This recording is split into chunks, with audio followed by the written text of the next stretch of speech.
Hey, what's going on? I'm Keith, host of Sports Vibes TV, and as always, I'm joined by my co-host Stephen Fox. We wanted to wish you guys a happy New Year. Wanted to wish you a happy New Year's, Fox. We wanted to wish the chat happy New Year's. Thank you guys for tuning in on New Year's Day. We really appreciate the support. We haven't been around for a while, so the fact that you guys are in the chat, ready to chop it up with us, we do greatly appreciate it. So, Foxy, how's everything with you?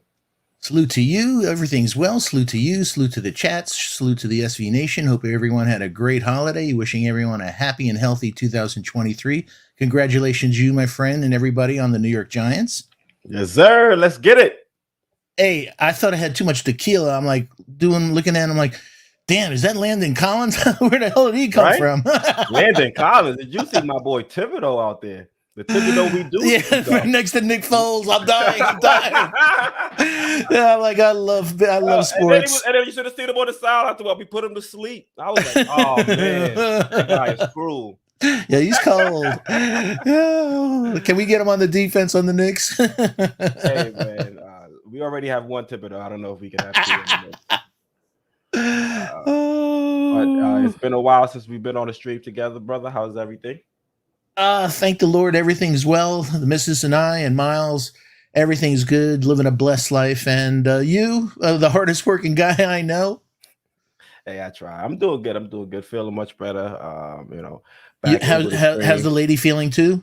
She's doing good as well. Thank you for asking, Foxy. I really appreciate it. But the Knicks did me a solid. They got a win to end the year, and then the Giants followed it up with the win to start the year. So I'm in good spirits. The Knicks is a lot for us to discuss. So with that, we'll jump right into it. Knicks yesterday were able to get a W to wrap up the trip to Texas. They were able to win 108-88. So Foxy, I just wanted to get some of your thoughts on the game and what were some of the things you saw out there on the court. First, I'm really glad they won. That's I'm sure there was a lot of pressure building up across the way, but they beat a really bad team. And they won't get away. The Knicks shot 38.9% field goal percentage, 29% from three, 70. I'll round it off, 72% from the free throw line. They were out rebounded. They had 20 assists. So I know we won, but it's so bad that Eric Gordon after the game said he has seen absolutely no improvement. That the guys don't want to play for each other; they're playing for themselves. So he's trying to get his, punch his ticket the hell out of there. So we won. I'm glad, but it's a game we should have beat a bad team. And like we said, we never said the Knicks were a bad team. We said they were a mediocre team, and the mediocre team beat a bad team yesterday. Yeah, I'm glad we were able to pull out the win. The first quarter, man, had me nervous. What did we allow them to score in the first? It was like 38 points, 36, 38 points or something like that nature? 35. 35. And I'm like, oh, man, this is feeling a lot like the previous game. Yeah, deja vu of the Spurs. Yeah, where we let a team that some might think would be, more talented than stick around. And when you allow that to happen, you never know how the game will end. So luckily we were able to turn things around in those last three quarters. And this team is missing some key players in Jalen Brunson and RJ Barrett. So if they were to have gone into that game against the Rockets and were to have found some way to lose, I wouldn't have been happy about it, but I would have understood those are two big pieces that you are missing. Those are Jalen Brunson, who we'll talk about being a potential all-star candidate, and we have RJ Barrett, a young guy who before he had that laceration with his finger was really starting to find his groove. So to miss those two players is nothing to sneeze at. So for the fact that Julius Randle and Emmanuel Quickley were able to pick up their games and help carry us to a win, that was definitely encouraging, and hopefully we can see some type of performances from those guys when Jalen Brunson and RJ Barrett return, because if we can get all those four players to really start to figure things out, then this team I think can still make some noise and be a tough out in the playoffs. We're not there at the moment where we can say we're a championship contending team, but a team that's trying to bring in players to try and make a push to the playoffs. I want to be a scrappy team that teams are going to want to try to avoid in the first round. So for Julius Randle, Emmanuel Emmanuel Quickley to step up. Quentin Grimes, I think he was solid defensively. What did he have? 19 points. He was able to knock down the three. Deuce still struggling offensively, but defensively he's giving his all, and he's a second round pick. When you see the type of minutes that Tibbs is playing him out there, he's going to be exposed at times, and I think that's something that we're seeing with Deuce. But for the most part, with the amount of minutes that they're having to play, I think they did a solid job against the Rockets, especially in those last three quarters. Absolutely. And again, flowers to Randle, man. He's monster games, low turnover. He's taking the team on his back. And it's crazy. The last few games, Randle on IQ last night, 45 out of 90 field goal attempts. And against the Spurs, it was 54 out of 90. So those two guys are really putting it up. But like you said, there's nobody really around them with Jalen out and RJ and, Deuce being Deuce. So, yeah. So, congratulations to Randle, man. He's putting it together. Yeah. Also, we haven't even mentioned that Obi's out as well. So Obi was able to give you some points off the bench as well. So with those three guys missing, for us to come out and beat the Rockets, I'm pretty happy about that. Especially when you saw that we were able to lose to a team like the San Antonio Spurs. So kudos to the Knicks for that. Of course, there's things that has to be worked on. You look at the shooting numbers; the team definitely has to get better, knocking down their shots. There were times when we were giving up open threes, which we kind of remedy towards the end of the game. But there's still things needs to be worked on. But you just thrilled their way to end the season with a W. And Foxy, you had mentioned Julius Randle and sort of his resurgence. So I just wanted to look at some of the things he's been able to do recently. Just let me put it on screen. So here we have what Julius Randle has done in the last 5 games. You can see he's averaging 33.8 points per game, 12.2 rebounds per game, 4.8 assists per game, 1.8 turnovers per game. And then the shooting efficiency, the numbers are up. He's shooting 49.1% from the field and 44.6% from the 3-point line. Now, there is a hiccup when it comes to the free throws. He's only shooting, 69.8%, which is under 70% from the charity stripe.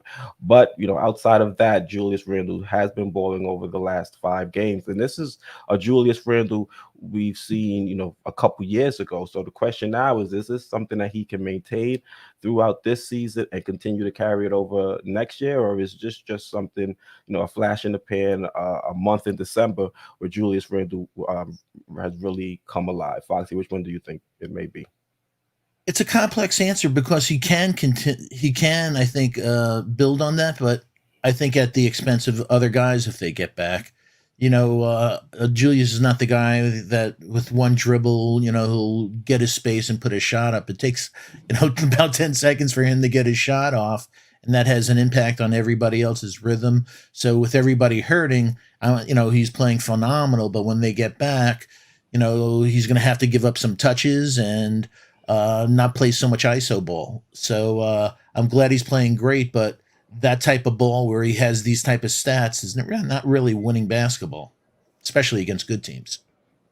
Yeah, it remains to be seen if this type of performance from Julius Randle is something that'll help us beat some of the better teams in the league, the Bostons, the Denver, and teams like that. But I like to see it because regardless, if other teams are seeing what Julius Randle is doing, then maybe they might inquire and give up something reasonable to get a player of his caliber. I think if you looked at what some of the reports were earlier this season, other teams' interests kind of gravitated to or was dependent on Julius Randle's shooting numbers. And we can see for the most part, he has been able to knock down his shots, and the 3-point numbers are something that's really staggering. Is he going to continue to shoot 45% from three for the remaining portion of the season? Highly unlikely, but if he can keep it somewhere within that 37, 38, 39% from three range, and I think he could be a team that he could be a player that a team that's a little further along might want to add to their roster and to build around another superstar. So I'm thrilled with the way Randle has been playing so far. We haven't seen as many of the boneheaded decision making from him. So, once he's able to cut that out and, knock down his shots efficiently, he's a solid player. I've said it time and time again. You know, we need this type of Julius Randle if we're going to make any type of noise in the playoffs. So if we don't trade him, at least we have him, knocking down his shots, rebounding well. We've also seen a little bit better intensity on, the defensive end. It's not great by any means, but there's definitely been, some sort of step up from what we've seen previously. So I'm happy with the way he's played so far. I'm keeping my fingers crossed that he can continue to play like this, but I wouldn't be able to say, to guarantee that this is something that's sustainable long term. Yeah, and also one of the reasons maybe it's not sustainable long term, I think it could be sustainable, but it's probably not sustainable because of the minutes Tibbs is going to play him. That fatigue factor will take hold. It's kind of weird to think in 4 games we're really at the midway point of the season, but that really adds on as the season goes on, all those minutes. So that's one of the factors against him doing that. Keeping up that. So, but it's a win-win. We see a player. We always said he's very, very talented. Can he adjust to a team, letting RJ develop and letting Jalen run it? So, and the other players. So, it's a win-win. And like you said, another team sees value. Then, his trade value's gone up from where it was a year ago, remarkably. And as you said, rightly so, the resurgence. But also, I don't know if you had the slide, but him against other players in the league, forget about everything else. He's balling at a very, very high level. He is averaging more points and higher, and higher field goal percentage as Keys has here, man, than, premier players, Paul George, Ant Edwards, Zach and Darius. And look at the numbers in December, man. Like we were saying off camera, could he be the player of the month, man? 5th in points, 3rd in rebounds, 7th in 3-pointers. There's nothing I can say badly about our, Randle. He's doing what he's needing to do, and he's holding everything in. If he's angry or whatever, I don't know if he's going to give a Christmas bonus to his meditation counselor, but maybe he should. But congrats to Julius, and also wishing him and his family a happy and healthy New Year. Oh, yeah. Also, Shaw Legacy asks, wait, so Randle wasn't playing like this most of the season? I think to start the season, his shooting numbers were kind of low to start, at least from 3. Because I remember we were talking about it, how Obi was knocking down his 3 and Julius Randle really wasn't knocking down the 3. But now we're seeing that the 3 ball is something that's become a weapon in his arsenal, and it's really changed the way teams have guarded him.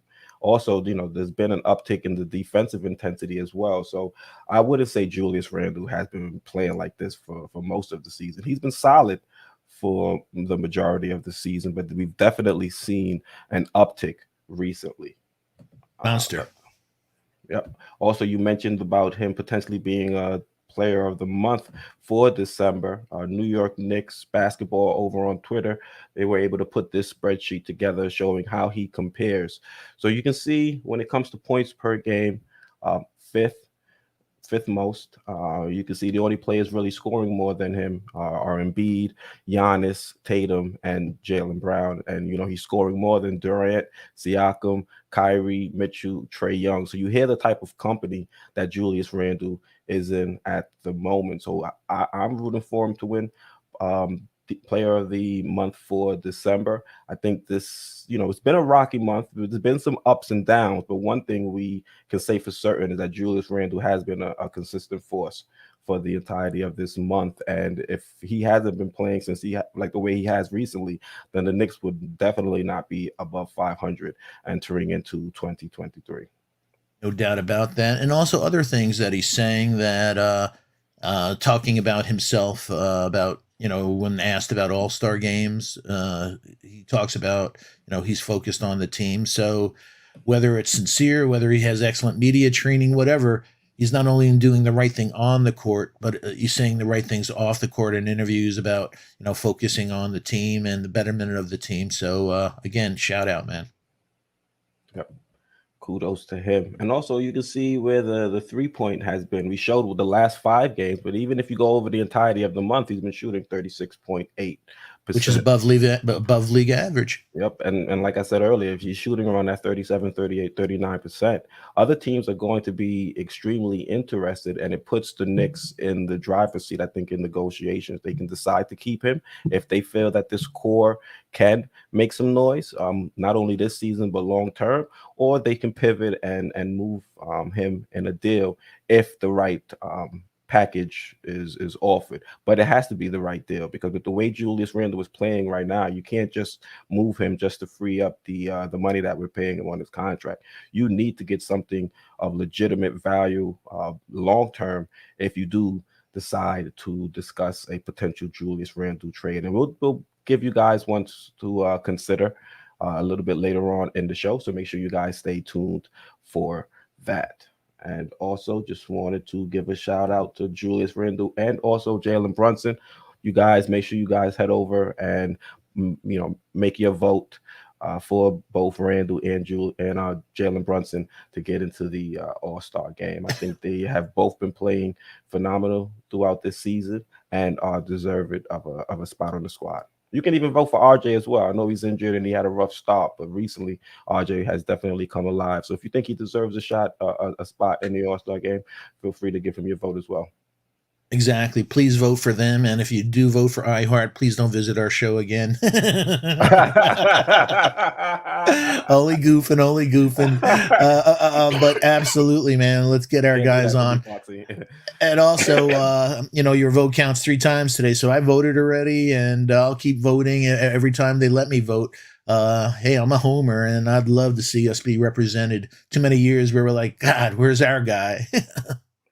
Facts. And speaking of the All-Star game and players playing at an All-Star level, I mean, we looked at what Emmanuel Quickley has done recently. At least the per game totals are pretty much All-Star caliber. You look at what IQ has done in the last 3 games, stepping up into the starting lineup to replace Brunson and Barrett at times. He's been averaging 25.3 points per game, 5 rebounds per game, 9.7 assists per game, 1.3 turnovers, 1.7 steals per game. Now, the efficiency numbers still aren't there. He's only shooting, 35.6% from the field and 28.6% from the 3-point line. So that's definitely an area that we want Emmanuel Quickley to improve. But given the circumstances and given the situation that he was thrust into, dealing with the injuries to Brunson and RJ, you have to be thrilled with the way Emmanuel Quickley has played. I mean, he's showing he can be a weapon out there on the court, and I think the way he affects this team just ratchets up even more when his shot is actually falling. And I think it's a similar situation with Julius Randle. If he can continue to play well, it'll put the front office in a scenario where they have a little bit more leverage in negotiations, because Emmanuel Quickley is, if his shot was to start falling consistently, he could be viewed as a weapon off the bench that a competing team could really find value in. So if we were to keep him, he would definitely be a key piece to this team moving forward, and other teams would see value with him, and we can probably rip out as many assets as we can in a deal for IQ. So I'm happy with the way he's been playing so far. Hopefully he can continue to keep up the solid play offensively and defensively. I think, you look at some of the numbers offensively, but defensively, I think he's really shining, especially when you look at some of the other players that we have that are options out there as defenders on the perimeter. I think he's one of the best defenders on the team, if not the best perimeter defender. And, some make an argument that he could be one of the best perimeter defenders in the league. So happy with the way he's been playing so far. We just need to see those efficiency numbers come up a little bit more. Exactly. And you brought up a great point a few streams ago. He's under contract for $4 million next year. Let's chill. Let's see his development. But like you said, look at that assist to turnover ratio. Keith and I were talking, and he said that's fire, and I agree with him. And look at that; that's phenomenal. Hopefully, like you said, those numbers. The only thing that really concerns me, again, it's on Tibbs. That poor guy. He is playing him a whole lot of minutes. Yeah, 44.8 minutes per game. That's nuts. Yeah, that's running a player into the ground. So hopefully he can stay healthy. Let us continue to see him develop. We have him under contract unless a great offer comes through. There's no reason for us to not say if we have this kind of player for $4 million next year, let's see his development and say a Hail Mary full of grace, light a candle, and see if the shot keeps falling. But like you said, the growth on defense, we're seeing his playmaking skills, his chemistry with other guys. Yeah, shout out to him. Yep. All right, let's see what else we have going on. So let's look at the team in total, how they performed so far this season. Points were right middle of the road, 14th in the league in points per game at 114.5. You look at the rebounds, third in the league. That's definitely a bright spot for this team. You look at Mitchell Robinson, the way he's been able to rebound. We talk about Emmanuel Quickley. He's been solid as a rebounding guard. You look at Julius Randle. Time and time again, we say he's a double-double threat every time he steps onto the court. So rebounding the team has been solid. At times, there has been some issues with us trying to secure defensive rebounds occasionally, but for the most part, in crunch time. Yeah, in crunch time, especially when you want to bring up the Mavs game. But you know what? It goes back to the guy on the picture here. They're so freaking exhausted by that time in the crunch time that they're not themselves. They've been run. They have nothing left in the tank. Yeah, fatigue is probably our biggest enemy when it comes to the second half of games, and we'll get into that as well. Look at the breakdown of the team quarter by quarter, just to try and get a better understanding as to what it is that is haunting us in second halves of games. So we'll get into that a little bit later on in the stream. You can see assists. We're 24th in the league, averaging 23.3 assists per game. Not great. We'd like to see our assist numbers a little bit higher, but I think it's definitely an increase from last year. What did we average last year? 20 per game? I think we averaged 21.9. 21.9. All right. So definitely an increase, but which was 30th in the league. Yeah. So we definitely like to see us get up a little bit higher than that. Field goal percentage, 45.6. That's 25th in the league, and 3-point percentage at 33.7. So our shooting numbers have been brutal, but we've stepped it up defensively, which has kept us in some games. So, if we're able to find our shot, this team can definitely go on another run like we saw during that 8-game win streak. So hopefully these guys can come out into this new year, start hitting their shots. That's going to be helped a little bit by Jalen Brunson and RJ Barrett returning eventually, because as of right now, Deuce is throwing up a bunch of bricks. But hopefully either he figures it out or RJ and Jalen can come back quickly and can start knocking down some shots. And then free throw percentage, we're at 78.1%, which puts us middle of the road for the season. And we were 9th only a couple of weeks ago, so we've had a little slump from the foul line as we've experienced. So I hope we could pick that up. Because like you said, that second half of the season, besides the shooting, you lose games at that foul line, man.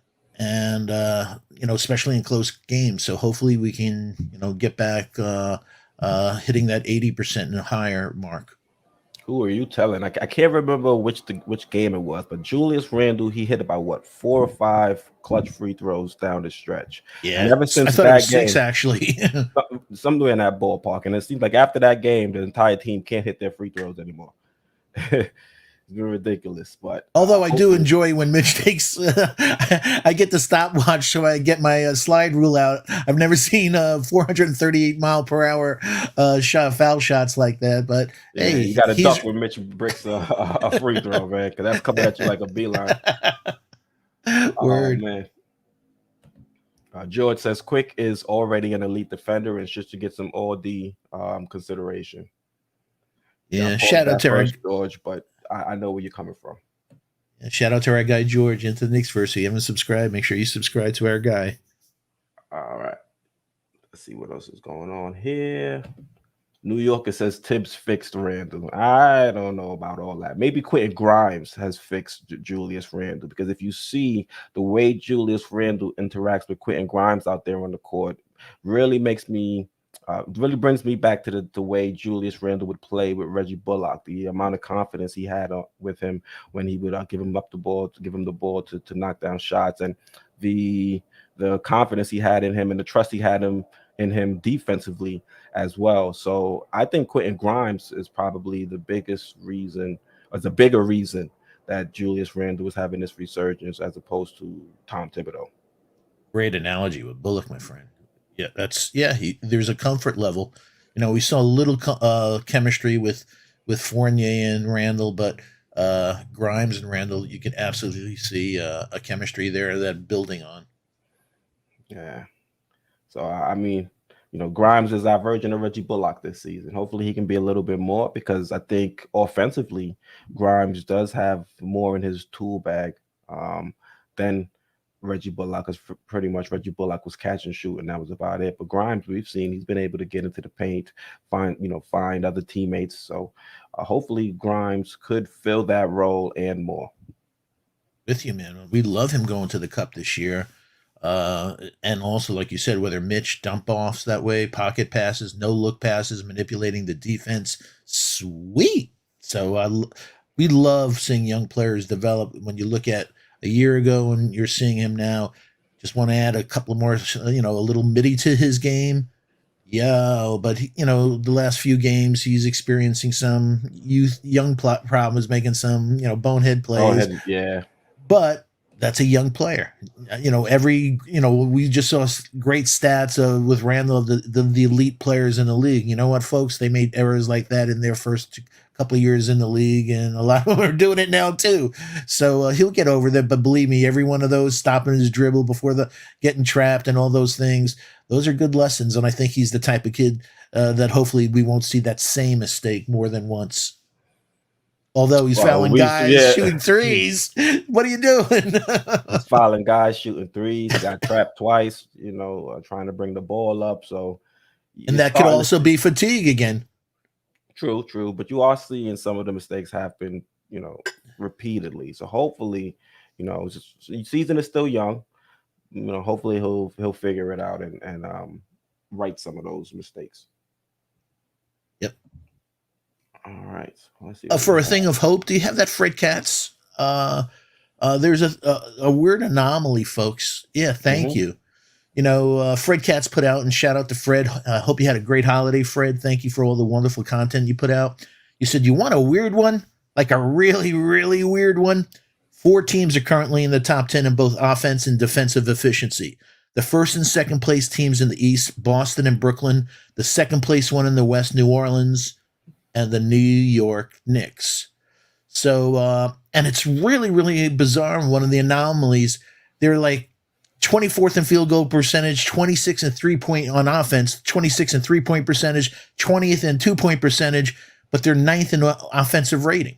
So with all those things, so it's so like you said, if you're efficient on both those ways and we get healthy, guys are, and again, Brunson's new to this team. By the end of the season, everyone is clicking all cylinders. It could be a dangerous team if you have you're playing, you're very efficient on both offense and D, man. Yeah, I totally agree with you there, Foxy. It's weird though, because you would think a team that's top 10 in both offensive and defensive efficiency would be better than a game above 500. You think we'd be a little bit higher, but I just don't know what to make of it. I mean, we already discussed it though, because when we talked about potentially firing Tom Thibodeau, one of the cheat codes Tom used was overplaying his starters to take advantage of other teams when they had their second units out there. So you think maybe that's what's giving us an edge in terms of offensive and defensive efficiency. Remains to be seen, but we'll see if we'll be able to keep this up, because if this is something that we're able to keep up, you would think it would bode well for us in the playoffs. Word. Exactly. You don't, teams hate to play efficient teams because, their turnovers would be low, that they're not beating themselves. They're playing well. So, that's what teams hate to do. And also, like you said, if you have a Grimes, you have an IQ, you have a Mitch, you have a Deuce, you have Randle, playing a really, really good D, and hopefully RJ will playing, good enough D. Salute to Craig. Says Fournier helped in that win against the Rockets. He needs minutes, maybe the D Rose treatment, 15 minutes a game. Yep, Fournier definitely helped in that win against the Rockets. He hit some timely shots, and that's what he can do. We know that's a big part of his game, being a shot maker and a tough shot taker. Me personally, Fournier wouldn't have been the first guy I had come off the bench, but it was something that had to be done. And I think a lot of people were questioning whether or not Thibodeau was going to do it. And you have to give credit to Tibbs. At least he opened up the rotation a little bit and brought in Evan Fournier, and it did pay some dividends in the Rockets game. I mean, he started it in the Spurs game initially, but in the Rockets game, you really saw Fournier able to knock down some shots. Yeah, I think he saw his coaching career after the Dallas loss. Before, I'm serious, man. I am serious. I think he saw his coaching career before his eyes and said, and the questions were like, "Why aren't you playing Cam? Why aren't you playing Fournier? Your guys are on." That all of a sudden, miraculously, he found God and Fournier came. But like you and I, and then we just mentioned George behind the scenes, were like, why aren't you throwing a Cam out there? We need length. We're hurting for length, and so those are the things that we were screaming about, that give us some Cam. And but either it's Tibbs or I guess we'll discuss it later. But it's a weird thing with Cam. Why aren't you playing Cam? Like you said, Fournier actually wouldn't have been my first either. It would have been Cam. I mean, length be damned. You said we needed, length out there on the court, but we needed bodies. So the fact that he didn't have Fournier, he didn't call Fournier's name in that initial game when RJ and Brunson was already out, to me was crazy. I mean, the following game against the Spurs, it kind of showed us that maybe he felt like there was an error in his ways by not getting an additional body in, and that definitely could have helped, could have been a reason why the team faltered towards the end against the Mavs and really didn't have um anything in the gas tank to try and pull that game out in overtime. A lot of people say, we shouldn't have lost those games. We shouldn't have allowed the Mavs to come back in those 30 seconds. Well, it happened, but we didn't have the energy in overtime to still fight and pull out that victory in the end. So if Fournier might have gotten some minutes during that game, could the game had ended differently and put us 2-1 in that West Coast trip? We'll never know. But I think the fact that Tibbs realized that we need additional bodies was definitely a good sign for those last two games, because I don't know how much longer these guys can withstand this type of workload night in and night out, especially when they're out there on the road. All right. Let's see what else we got going on in chat. Chop it up. Shout out to Delano Steele. Special salute to you, my friend. Happy holidays to you and your family. The one, the only Geraldine MacGyver that you and I are still pushing for the Knicks GM job. Bricks Nation, Pudge Nice, Lex the Destroyer, one of the great mods in history, splashing 12676. I'll let you take some more. I was actually going to bring up a comment from Splashing 12676. So great minds think alike. It says Tibbs screwing the team up with his rotation, wearing guys down. Yeah, the amount of minutes these guys have been playing is ridiculous. You saw Deuce go from very little minutes, small piece of the rotation, to now he's getting anywhere from 36 to 40 minutes a night.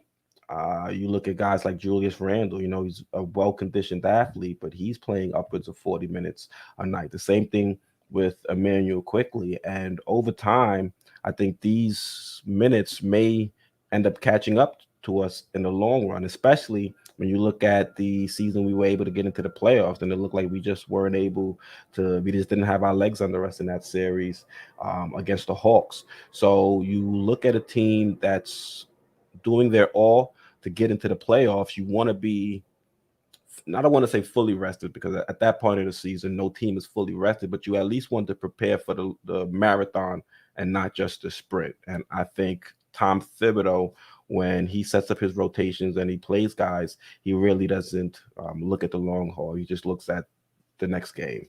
And I think in some instances that is going to lead you to success in certain areas, but I think in the area that you look at the Knicks and what we're trying to accomplish, we're going to fall short in some of the other ones. I agree. He's 65, like we said. I think you saw you saw the Grim Reaper a few games ago after that Dallas loss. So I think he'll do everything he can. Meaning he'll play a guy 50 minutes if he has to. If they'll get a win, and you and I are like saying, yo, didn't you learn any experiences like you said from the Hawks series? You looked at the guys; they had nothing left in the tank, literally nothing left in the tank, and we're saying it wasn't any lessons learned. He'll do it again, and he'll do it again. So this is the coach we have. Yep. Delano still says Tibbs still needs to go with a long term scope. Do not disagree with you there. I think I don't think Tibbs makes past the end of the season. I think even unless we do something crazy, like if we can get to the second round of the playoffs, then obviously you would expect the team to retain him. But if we just get to the playoffs like we did year one and lose again, either sweep or gentleman sweep, I think the Knicks would make a move and try and bring someone else. You would thank Tom Thibodeau for setting the culture, you know, helping guys like Emmanuel Quickley get better defensively, helping to teach guys like Mitchell Robinson how to be better defenders out there on the court and kind of building that chemistry where you have to play hard while you're out there on the court 24/7, not 24/7, but for the full 48. So the fact that he was able to instill that in his players, I think you have to say thank you. But now it's time for him to pass the baton to another coach to help us get us over, some other hurdles. Yeah, I think you were maybe right the first time 24/7 that he's running them he's running them in practice. He's running them shoot shots after practice in the game. So I think you're right. It turns out the 24/7 why there is nothing left in the tank. Yeah. Pudge Knight says Fournier is probably staying the rest of the year. If we don't get anything solid for him, I'm pretty sure we'll keep him. We're not forced to move him or anything like that. He's not really an expiring deal where we have to get some pieces for him. I mean, the front office made a comment about it, in fact. Yep, and we'll get into that a little bit later on in the show. So Pudge Nice, thank you for that tease. We appreciate it. Shout out to Kaiser Soze. Shout out to Julian Blum, my brother. Shout out to Adele Chapman. Still Dre. Yep. Fritz says this was the knock on him before we got hired. He said he learned to be better. Old dog Tibbs. Yeah, he gassed us. He told us that. He told us everything we wanted to hear in the interview process, and he came here and did his own thing. Hey, Fritz. Hope all is well. Happy holiday to you and your family. Delano says, I forgot to hit y'all with those 3 words earlier that are so prevalent, especially now. We deserve better. It's a fact, man. Die-hard Knicks fans, we've been waiting for this team to win a championship for years. I mean, I was born in the 90s, so I know there's fans that have been fans even longer than me that have been waiting for this team to bring home a championship back to New York. So we definitely deserve better with the way we've invested in this team, the time we've put, the effort we've put in as fans, showing up to games, paying for the cable subscriptions. We definitely deserve better. We do. Alexa Destroyer, salute. Thank you for tuning in. Says Tibbs has yet to learn how to utilize this entire roster and play everybody by taking advantage of situational lineups. And his key thing is always, I wanted us to match up against them. Well, no, you're not, because you're not doing some of the things that those other teams are doing. When the Mavs subbed in McGee, did you try to set the lineup to match what they were doing out there on the court? No. So checkmate. Exactly. He's not doing it at all, man. And that's another situation. Like, I know it'll sound weird, but I brought Cam in for 30 seconds. Take out the 6'1" McBride, bring in Sims with his jumping ability for weird balls that come off, and bring in Cam. He's 6'8", 7 foot plus wingspan. You have Grimes, a 6'4" guy, and a 6'1". Like you said, you're not doing situational. They're out coaching you. He's always showing a lack of in-game adjustments. And it's been the same since he's got here. So at some point, a change has to be made. Robert Johnson says, I'm not giving him any credit because Cam is still on the bench, and we know he can play good defense. Yep. Cam is out there on the bench. He can play defense. He can knock down some shots. You look at Deuce, who, don't get me wrong, Deuce has been solid defensively. I like what he's given out there in terms of effort, fighting through screens, trying to stay in front of, the opposing player, not letting them break him down at the point of attack. But I mean, I think when you play him that many minutes, it allows to show some of the deficiencies in his game.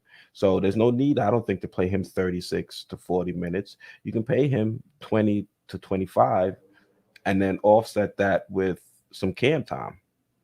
You know what I mean? There's no reason that Deuce has to play that many minutes. Yes, we all wanted, I won't say we all, but yes, a lot of people in the fan base wanted to see what Deuce can do and wanted him to get minutes. But we didn't want him to just be thrust in as a 36 to 40 minute per game starter. He's a second round draft pick. We wanted him to be worked into the rotation.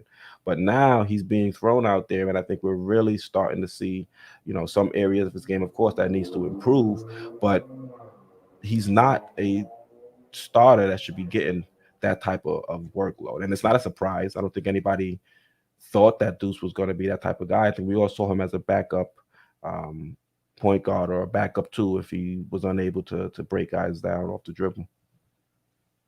Yeah.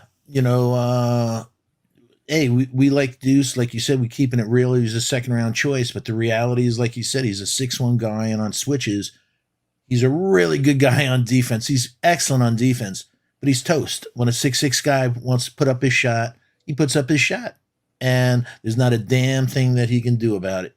So, but when you have a 6'8" Cam on a switch, and all of a sudden with that 7-foot wingspan, it's a whole different game, and yet we couldn't see that, for the betterment of the team, the fans, and everything. It's like, why aren't you having a guy in there that's disruptive in the passing lanes, versus he's just tiny, Deuce. You may be a football guy, but, they're monsters in the NBA, man. And like you said, Deuce, his shot's not hitting.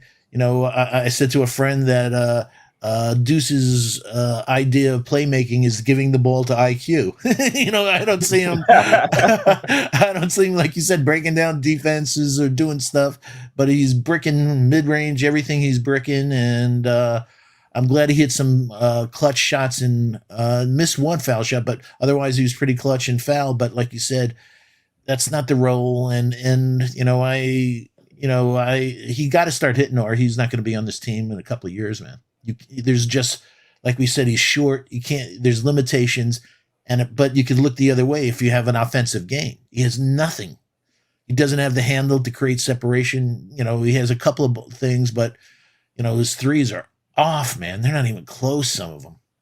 And what's crazy to me is in the G League, he's able to score. And I'm not saying him being able to score in the G League should automatically translate to scoring in the NBA, but an open look is an open look. It's still 10 feet.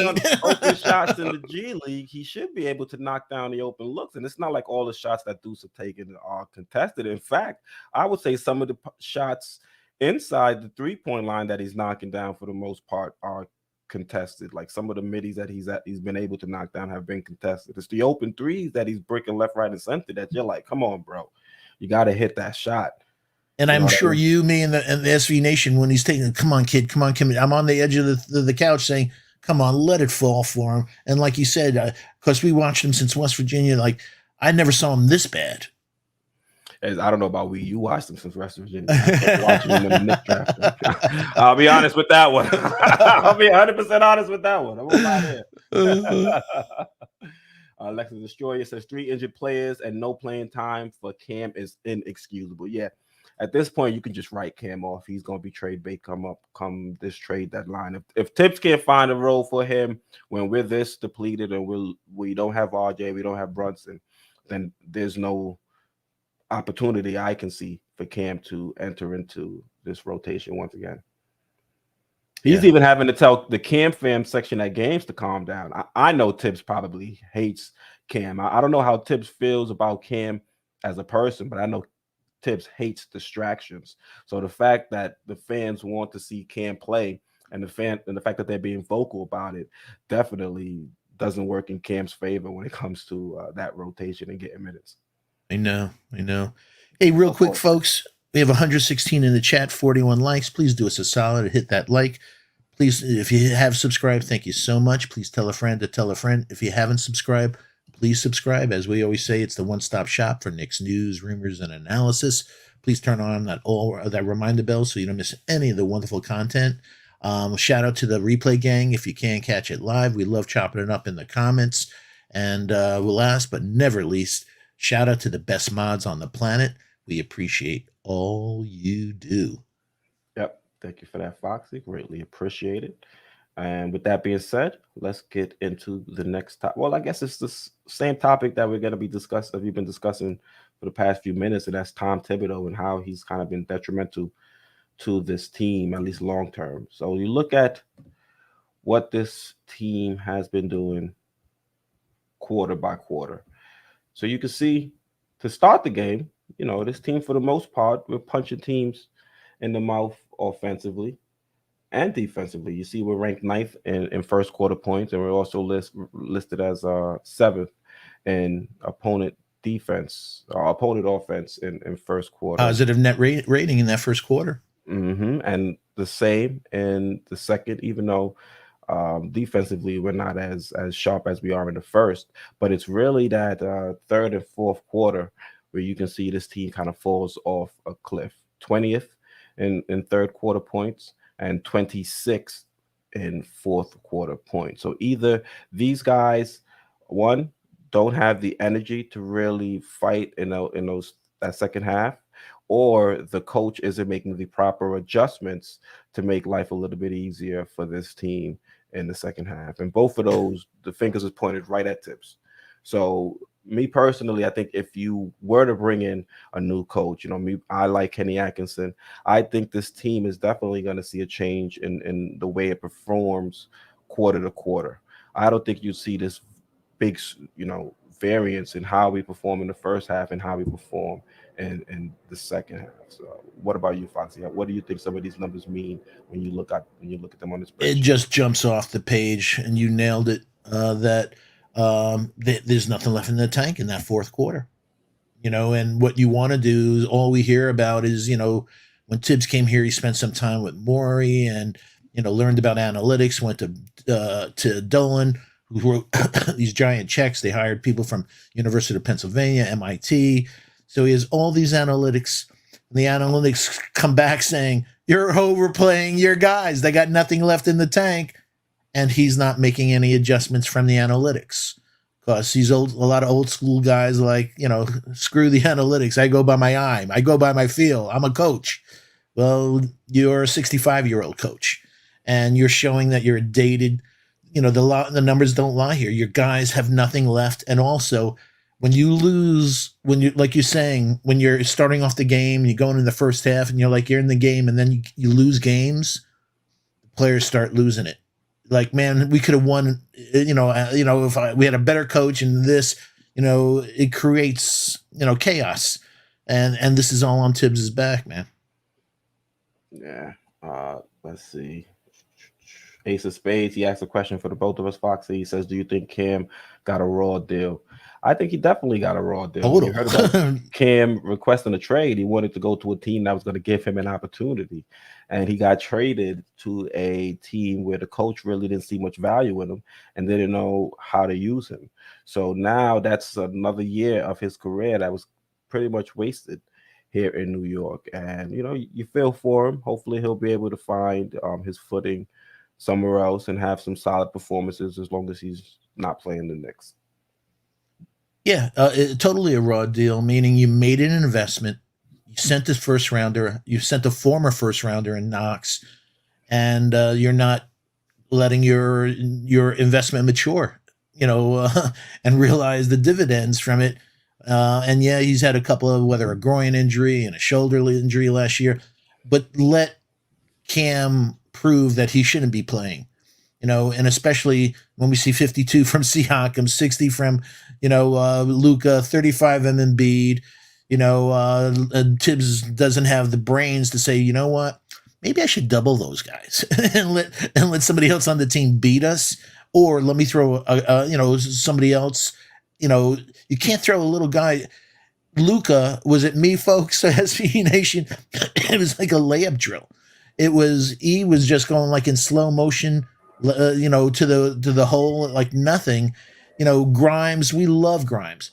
Grimes couldn't do a damn thing with Luka, and we understand Luka's a superstar, but it was a perfect situation. Like, you know what? Let me put a 6'8", 7-foot wingspan guy with athleticism, to try to make it difficult on him. And maybe he couldn't, but at least show that you're making the effort by saying, what's working's not going. This guy's going off, doing what he wants when he wants to do it. Let me try something else, whether a double, whether bringing in a cam, do something. But just going, you can't do that, man. All of us were like saying, I know we're winning, but I got a bad feeling about this. Yeah. I mean, that Mavs game really threw me through a loop because I was already celebrating the win. I forgot what the stat was. Teams were 13,885. Zero yeah. for.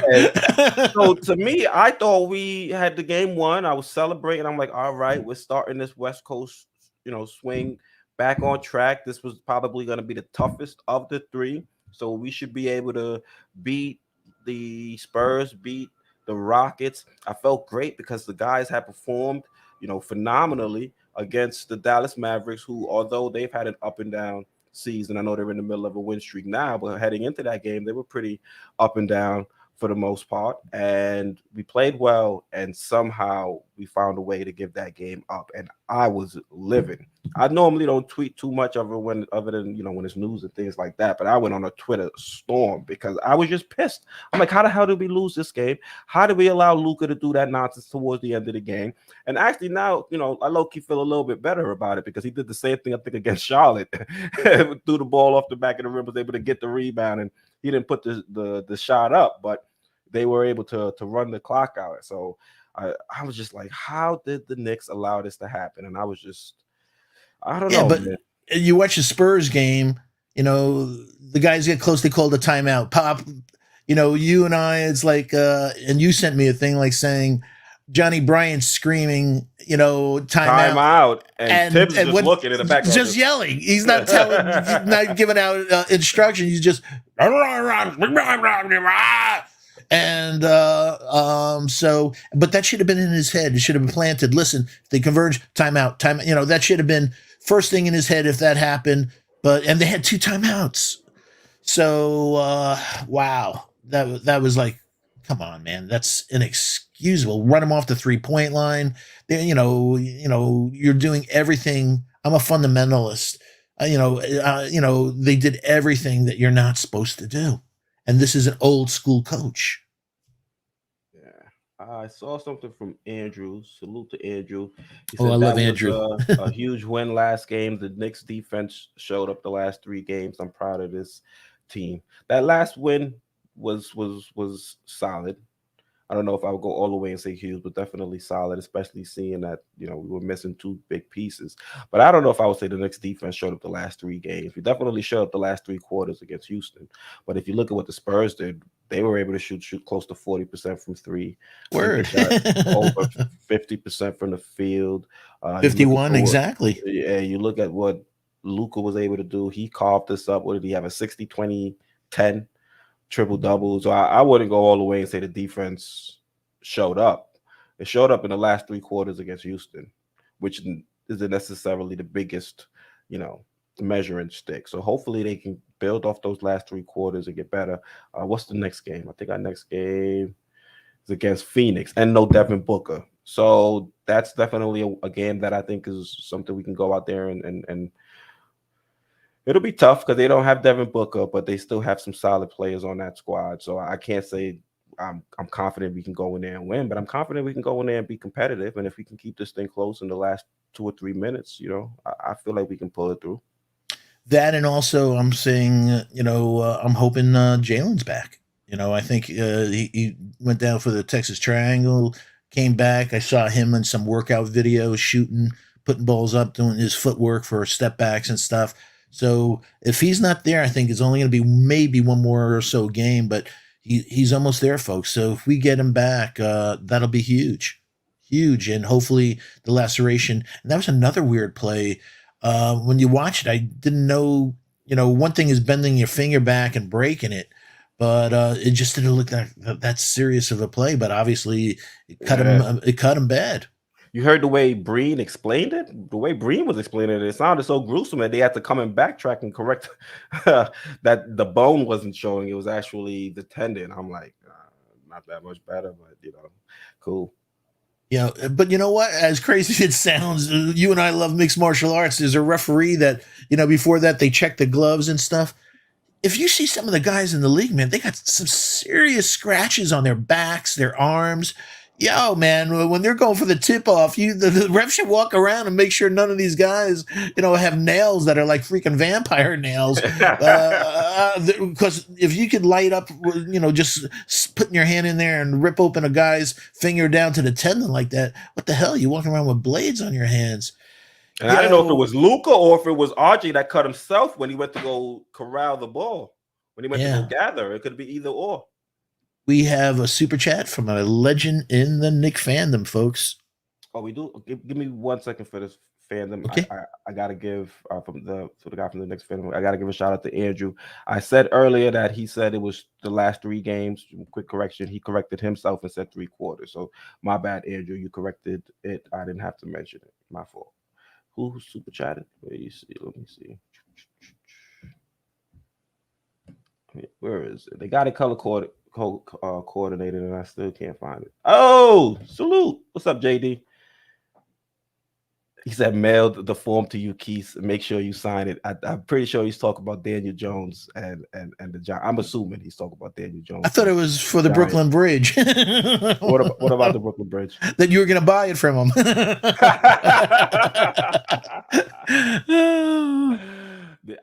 If what the super chat is true, that you're talking about Daniel Jones, he's definitely been balling, but I'm still not moving off my stance. Yo, JD Keys, he took a couple of hits today. I know, it was Russian.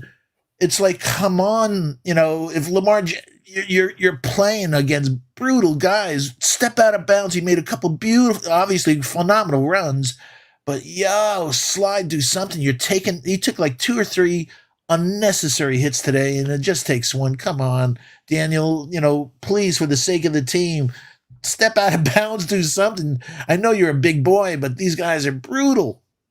He did have one nice slide, and I even had to applaud it. I was like, beautiful slide, Jones. And he still had to pay the price almost because they came in with a cheap shot forearm. So, he's working on it. He's definitely making strides there. I'm liking what I'm seeing from him. The accuracy on point, the ability to extend plays on point. I just need to see more than one season's worth. If he's able to do this again next season when they bring him back, then we can start discussing, him being the answer 5-6 years from now. But one season, to me, just not enough. I mean, we saw with Julius Randle, he had a phenomenal season and then he regressed.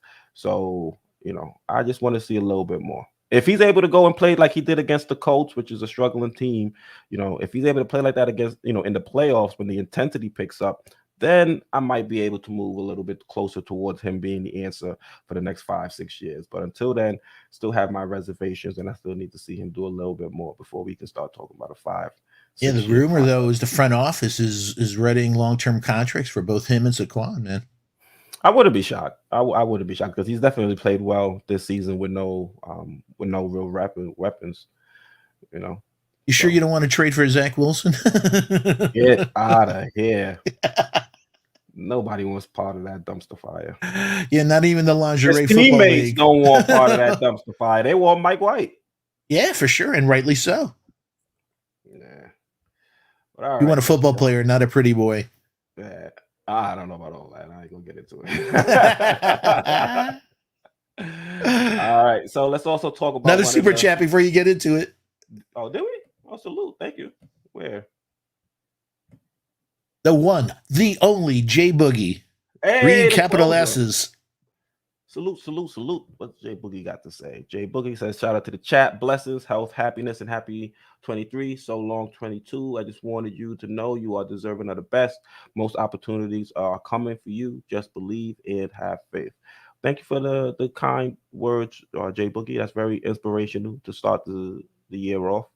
We appreciate your super chat, and we appreciate all your generosity to the channel. Also, you gotta drop some more heat so we can play some music to close out the show. Yeah, shout out to you again, Boogie, and then wishing you and the family a happy and healthy 2023. Yeah, definitely. All right. So now let's talk about another interesting decision that Tibbs has decided to run with, and that's the fact that he's been put in iHeart and Sims out there on the court together. Now, I'll just say this from jump. Me personally, I wouldn't have iHeart out there.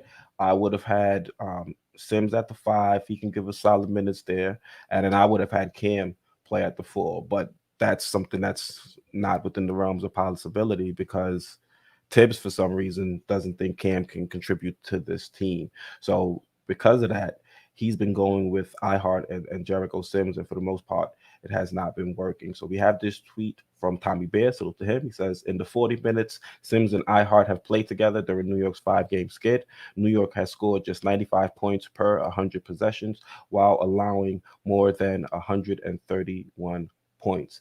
That sums to a net rating of minus 36.2. And I have not been a fan of this pairing from the jump. I believe we were on with George, and I think George said that this is something Tibbs might try. And lo and behold, Tibbs went out there and did it. But I think from what we've seen so far, even though it's been a smaller sample size, it's not something that's going to be viable, um, a viable option for that second unit. Yeah. Whether pairing or just by himself, I'm not a fan of iHeart on the offensive side. I'm not meaning we've seen glimpses of his passing, but obviously, get back to Tibbs, they don't put him in the pinch post to maybe try to run a few plays, showing his passing prowess. But on defense, all these stats when he came from the Clippers, his rim protection, get out of here, man. This guy is terrible. And so it's not a surprise to any of us, these stats. I want Sims to get more burn. That's another kid. Yep, he'll pick up a lot of fouls, but that's the NBA. You gotta get real minutes to understand and stuff like that. But iHeart, unfortunately, he can be traded now, but he has a 5% trading bonus. Exactly, trade kicker. So we'll see. But long term, he's not the stretch five he was supposed to be. He's not and obviously he has a quote unquote inflamed Achilles. Then what the hell is he playing for? At the perimeter and other things. And thank God, I'm restraining. I could have broken 5 TVs this season when he looks at the ref and he's like, "What are you looking at the ref, you idiot?" It's like it was a foul, or you have no idea what the hell you're doing on the court. So iHeart, I don't, with kids in the draft that I've been scouting and stuff like that. I feel very comfortable with a Mitch Sims and maybe a kid that comes in that has a 3-point and shot blocking ability. Ship off iHeart next year. Yeah, we thought he was going to be a stretch five coming into the season, and you can see his 3-point percentage for the year is only at 25.8%, which is a big drop off from what he was able to shoot last season. So he's not been able to knock down the three. Like you said, Tibbs has not really been able to build up any type of offense with that second unit that kind of flows around his passing ability. So he's not giving us much value there. The only value he's really giving us offensively is the little floater. Yeah, and that's not hitting. It's not dropping the way it was at the beginning of the season.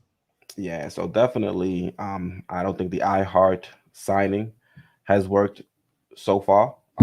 Could he recover and get better? Could it be the Achilles that's really been the reason he's been struggling so far? Very well could be, but if you're available and you're out there on the court, we have to assess you with what you're giving us. And at this moment, he's not giving us much offensively or defensively.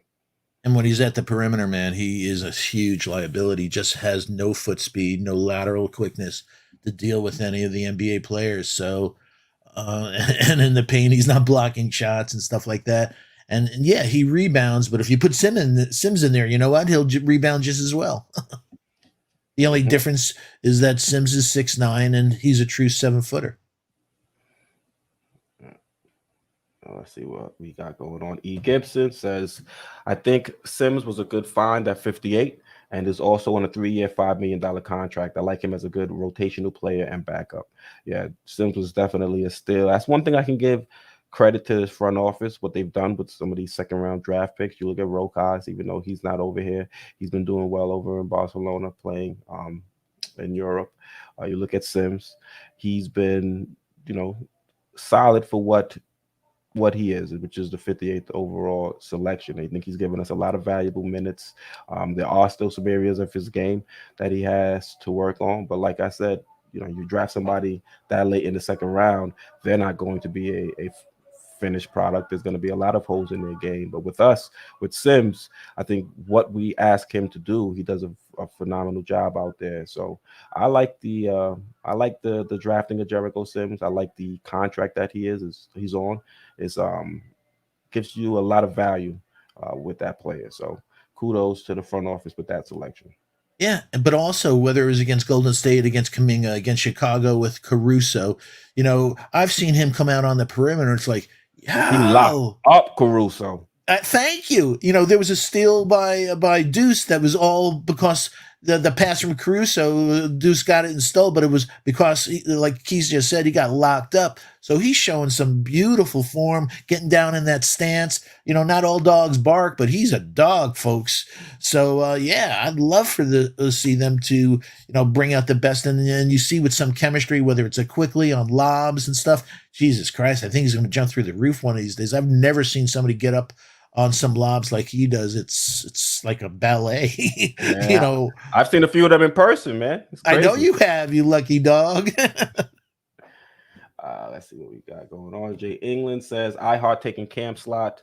Sims should be first big off the bench. Facts. Yeah, that's our friend Janine. Hi, Janine. Hope it was well with you and your family. Janine is awesome. I don't know if she's still doing her Merlot and movies, but I love her taste in a lot of things, music, and a lot. She saw, I think, Patti LaBelle up in Mohegan Sun, and just so many other things. She's such good people, one of the great people in the Knicks fandom. Yeah, Janine, you got to let me know how you felt about Avatar 2, if you got a chance to check it out. And if you've watched this season of White Lotus. What's White Lotus about? I got to inquire. Oh, it was a great series. It was, I think, some of the best writing I've seen in years. Phenomenal cast. This is the second season. It's about craziness of a resort. Last year it was in Hawaii. This year it was in Italy and Sicily. And it's all these different actors. You had F. Murray Abraham. You had Christopher from The Sopranos. You had all these really phenomenal cast. Great acting, great writing. I would suggest it. So very, very smart, intelligent show on HBO. All right, bet. And there's nudity, so I hear you on that one. Let's see. Greg says, "Let's go Giants." How far you think we will go, guys? I mean, we could definitely win our first matchup. I think right now they have us going up against either the 49ers or the Vikings. And we've already seen that we can play the Vikings pretty well.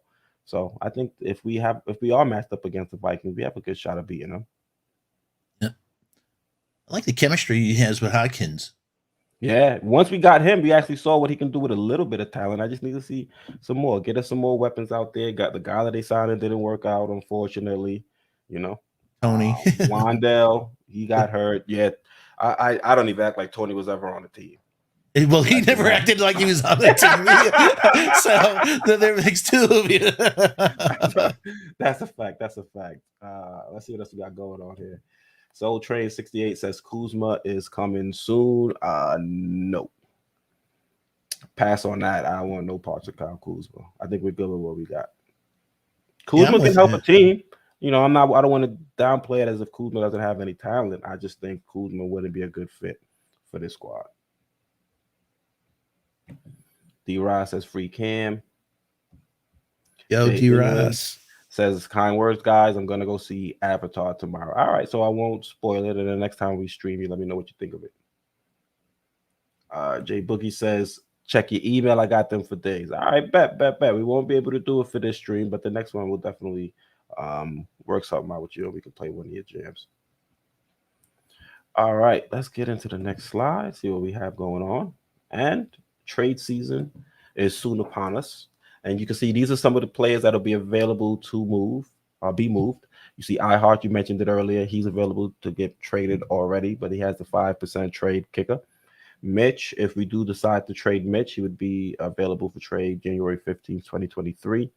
You have RJ, who can be traded now, but there is that poison pill. If we do decide to trade him, there'll be a major increase in the opposing teams. I believe cap. 26 million. Yeah, something along those lines. And it's The not that the average other of team is going to have to pay it, but it's just going to be a cap hold. Randle, if we trade Randle is a now, there would 15% also kicker. be a 15% trade kicker as well.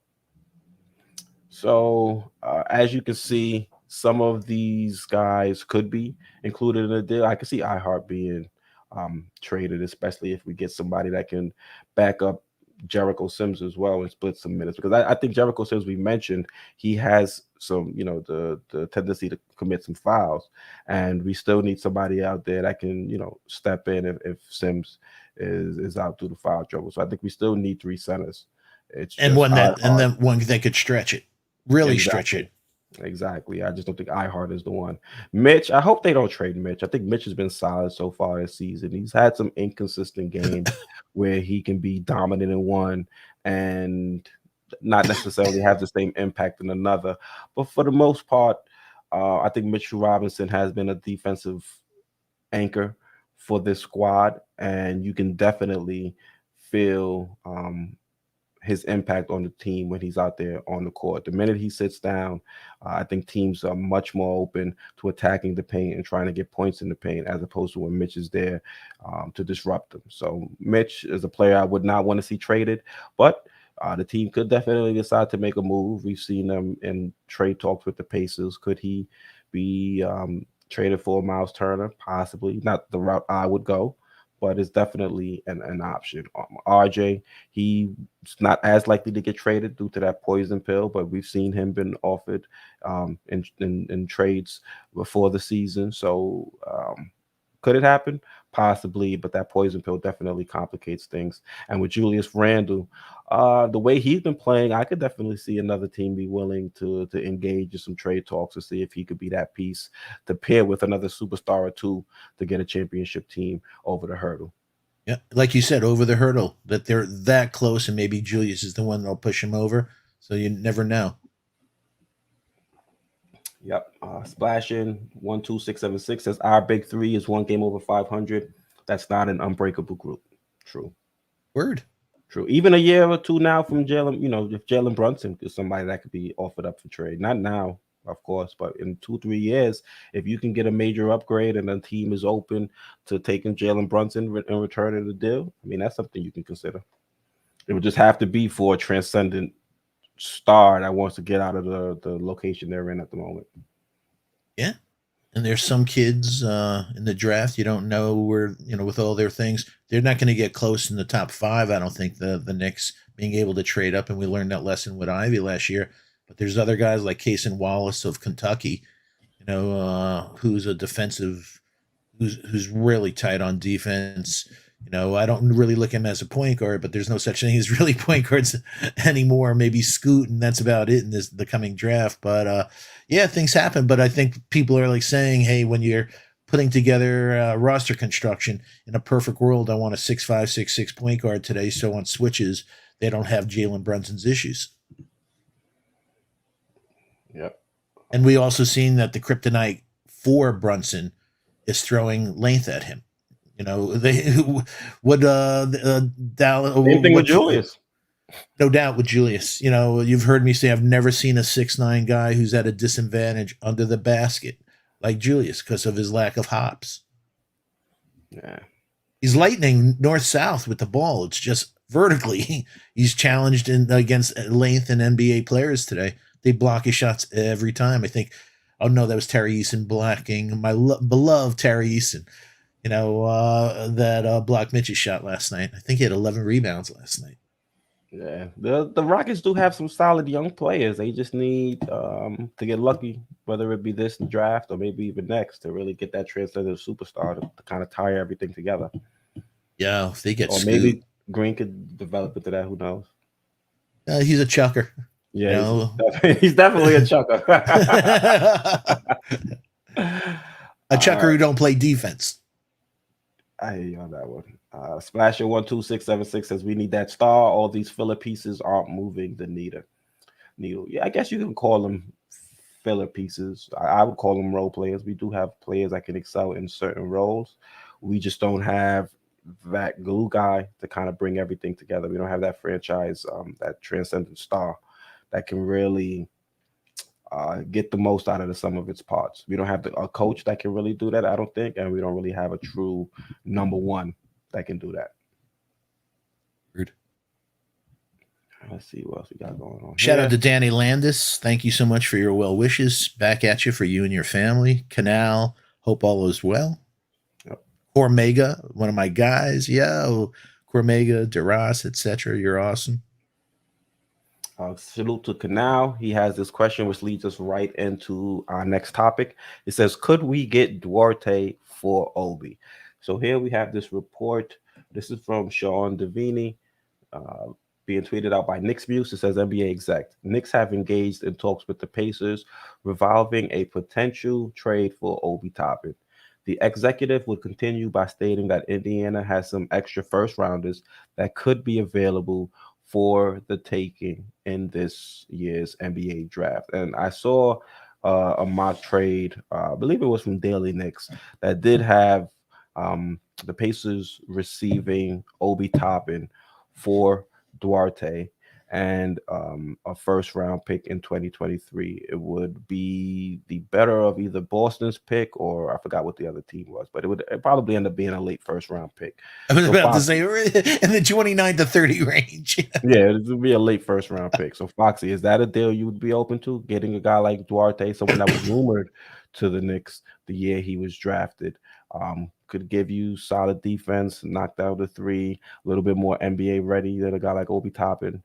Well, I won't say NBA ready. They've already been in the league a little bit, for a few years, but a guy that can fill in a role, a better defined role with this team than Obi Toppin. So would that be a trade you'd be open to? Nah, only meaning that I'm open to trades for guys 6'7", 6'8", and above. If we're happy with Grimes at the 2 and RJ switching between 2 and 3, and even IQ at the off guard, but getting another, I look at him more as a shooting guard, Duarte. I'd love him to come here. The Dominican community would love him. Yeah, he's been a little injured, banged up over the last couple of years. I wish he was a little healthier, but he has a smooth stroke.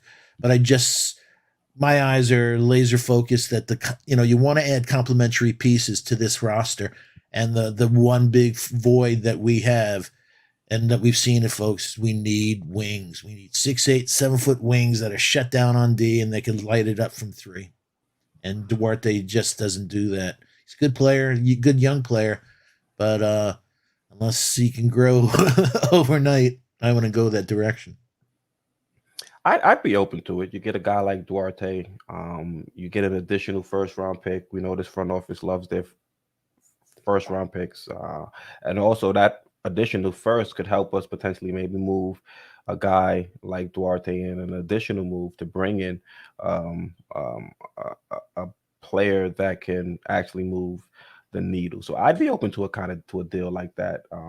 I don't want to really move Obi, but at this point, that's the best possible option, I think, for all parties involved. You see the way Julius Randle is playing, and if we're not going to move off of him to try and get some more pieces to prepare ourselves to get better 2-3 years from down the line, then moving Obi for some guys that can help us add to the trio of RJ, Randle, and Jalen Brunson. And if Duarte can come in, I mean, he's played some minutes at the 4 for the Pacers at times. So, I mean, if he can go out there on the court, play solid defense, and if Tibbs would be open to a little bit more small ball, you can find instances out there where you could have Emmanuel Quickley, Grimes, and maybe even Duarte all share the court and do some, I think, pretty special things defensively and still have the ability to knock down the 3. So it gives us some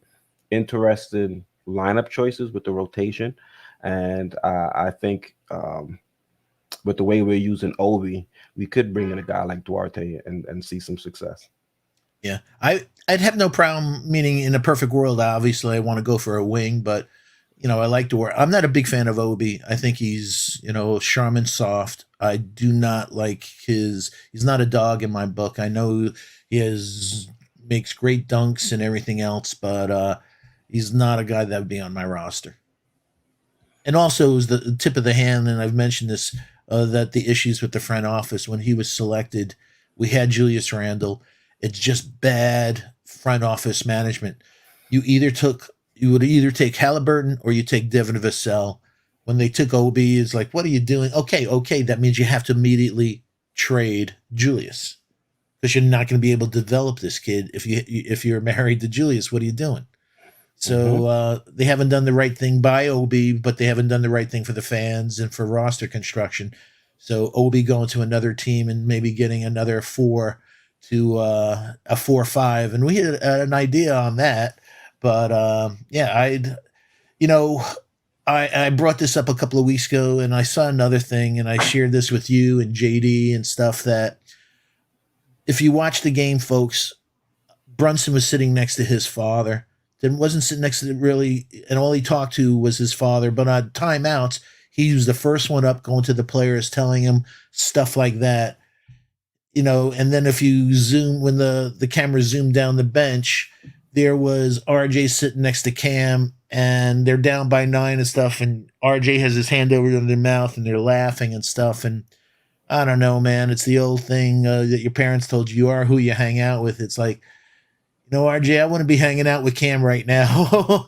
Maybe, he has the scarlet letter from Tibbs, but he's not going to be here long. Be focusing as a leader on, on this team and stuff. Don't be hanging out with those dudes. Just, so I think over the next year or so, I think they're going to retool this team for more dogs like Brunson than guys that are soft like Obi. Yeah, Obi definitely has to toughen up a little bit, but I think he still has time to get there. And you look at a team like the Pacers, it's probably be the best location Nice for fit. him to try and develop that area of his game. He can get up and down the court. He's got a guy like Halliburton that's going to be able to find him.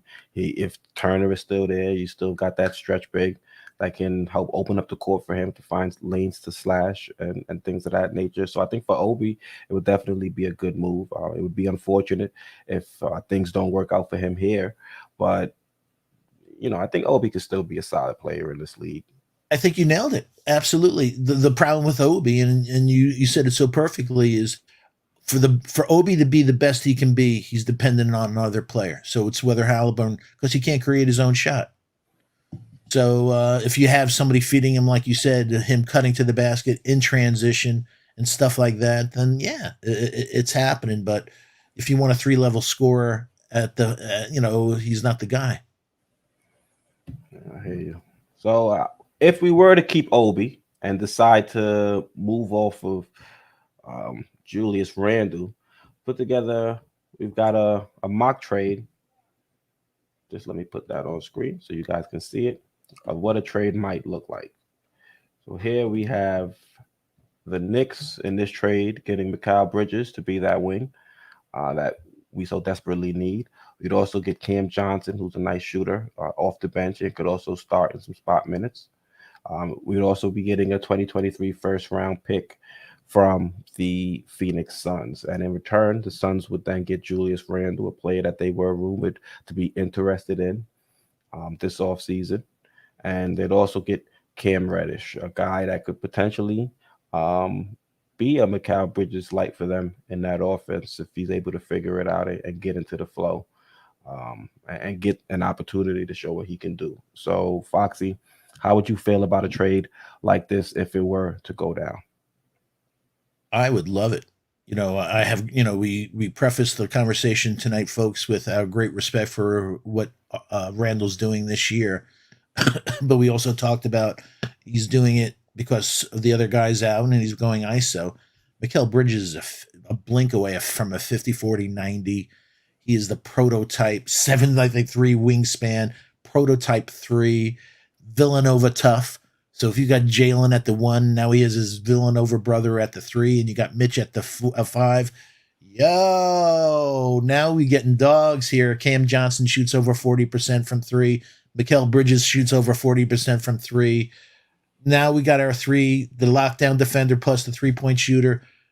We can build. It's not a league of 4s. It's a league of wings. So Julius, is talented, but There's only a couple of Durant, a few guys at the 4 position about wings in this league. So it's something that I'd absolutely I'd pull the trigger on it. Also, 1 second, we got a super chat from Hamish. He says, if we send Obi out for a wing, who backs up Julius? Instead of a wing, how about a backup power forward like Jalen Smith and a first round pick? Foxy? Yeah, Jalen Smith, if you watch him this year, is up and down. So he hasn't been as consistent as I'd like. Yeah, there's other kids in the draft that I like, but yeah, if we send out Obi and you got Jalen Smith as a backup, I think that's tight. I think that'd be a tight, and he could also, swing over. Forget about iHeart. Jalen can play the 5, be the stretch 5, and the backup 4. So I'm down for that, Hamish. And again, happy holiday to you and your family. Yeah, that's definitely something that we could pursue, getting a backup for Julius Randle, because with Obi being shipped out of town, that is definitely going to be a hole on this roster. We still get a first round pick in return, and then without bringing back Duarte, it doesn't handicap the minutes that we're able to give a guy like Grimes. So definitely is something that I'd be open to and I'd be interested in pursuing if that ends up being the trade. But once again, it'd be sad to see Obi go. But Yeah, Hamish, thank you for the contribution. We really do appreciate it. yeah, and folks, Keith and I have brought this up. I'm so glad about the resurgence, but I can't forget last year. I can't. There's something in me that thinks that the bad behavior is still within his realm of that coming back and him, going back into that behavior. So if he's on a high note now, thank you and everything, and let him go to maybe a team where he can win a championship or get a chance at it. But if I can get a lineup that of adding a dog like Mikel, adding a 3-point specialist like Cam, getting a first round pick, getting off Julius. Mikel Bridges has a gorgeous contract. I think it's 22 million. For 3 more years. That's a killer contract. It's not breaking the book. Get off Julius's, and there's kids in this draft at the 4 that could be, potentially more modern. What we talked about him being under the basket, his limitations that wouldn't have those limitations, and also add another thing that both he and Obi don't bring, blocking shots. Yeah. Also, Marvin Smith, he says a trade like this is gonna sit Grimes. I would not enter a trade scenario and look at it and say, all right, I don't want to make a move that's gonna push Quentin Grimes to the bench, because to me, if we're getting another player that's better than Quentin Grimes and makes him expendable, I'm not going to be opposed to that, because if anything, you can then include Quentin Grimes in another trade to help get this team even better. So if we do this trade, not McBride, but if Bridges comes in, plays the 3, you've got RJ at the 2, and then now that pushes Grimes to the bench. To me, that's not a negative per se. I think that's a positive. I think that's us upgrading the starting lineup, and then in turn upgrading the second unit, because Grimes can knock down a 3, play solid defense, and give you some other intangibles. So I wouldn't go into a trade and say I don't want to make a deal that's going to force somebody to the bench, because usually that means you're getting a better player in the deal.